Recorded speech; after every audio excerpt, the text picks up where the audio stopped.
हरिओम प्रभु जी। आज हम लोग स्वाधिष्ठान चक्र के विषय में चर्चा करेंगे। इसे कैसे जागृत करते हैं यह भी जानेंगे।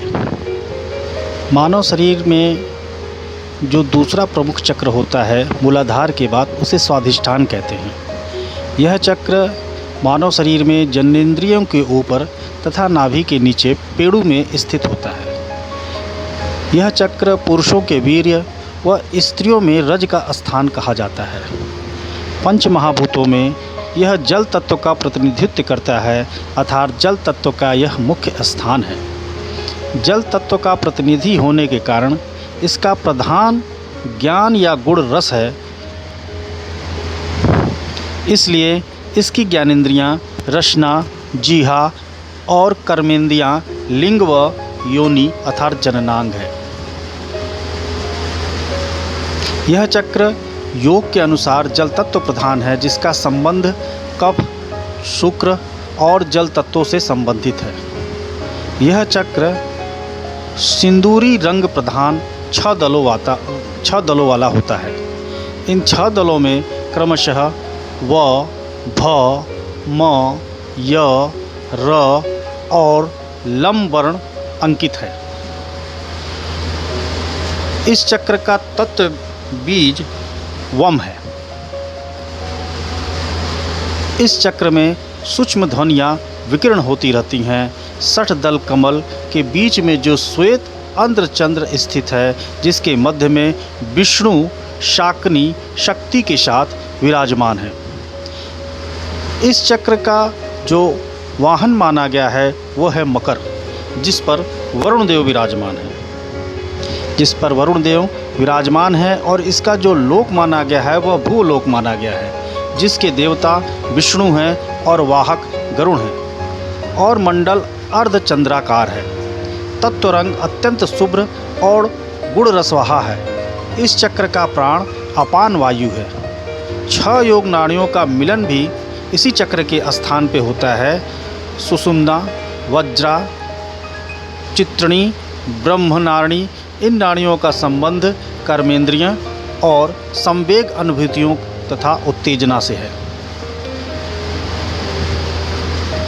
जननेंद्रियों में उत्तेजना इन्हीं नाड़ियों के द्वारा होती है। काम उत्तेजना के साथ साथ देश, शिथिलता, जड़ता, अभिमान, क्रूरता उदय होती है। इसके जागरण से ब्रह्मचर्य, प्रेम, क्षमा का उदय होता है। इस चक्र के सिद्ध होने पर साधक मृत्यु पर भी विजय प्राप्त कर लेता है और ज्ञानी होता है। इसके शरीर में समान रूप से प्राणवायु प्रवाहित होती रहती है, जिसके कारण साधक के शरीर में रस वृद्धि होती रहती है। सहस्त्रार्थ से जो अमृत वर्षा होती है उसमें भी वृद्धि होती है, जिसके कारण साधक युवा बना रहता है। उसके आयु का पता नहीं चलता।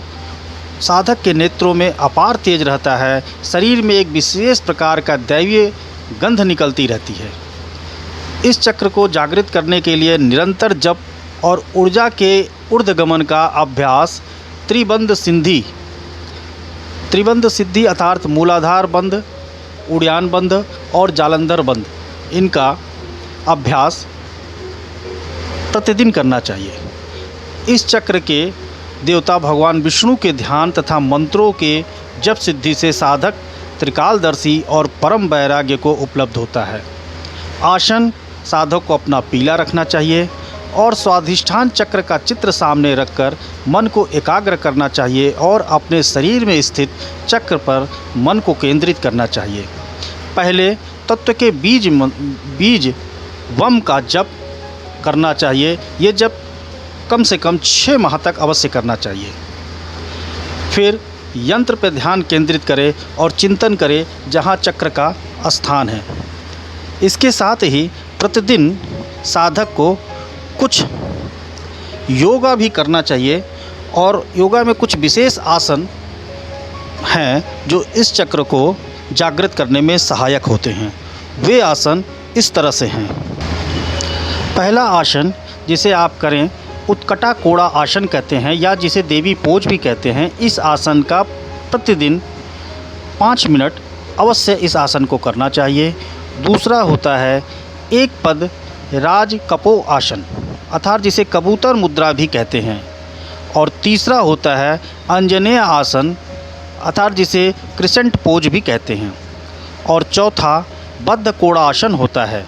और पांचवा सुप्त बद्ध कोणासन होता है। इन 5 प्रकार के आसनों को आप प्रतिदिन करिए और 6 महीने तक करिए। इसके बाद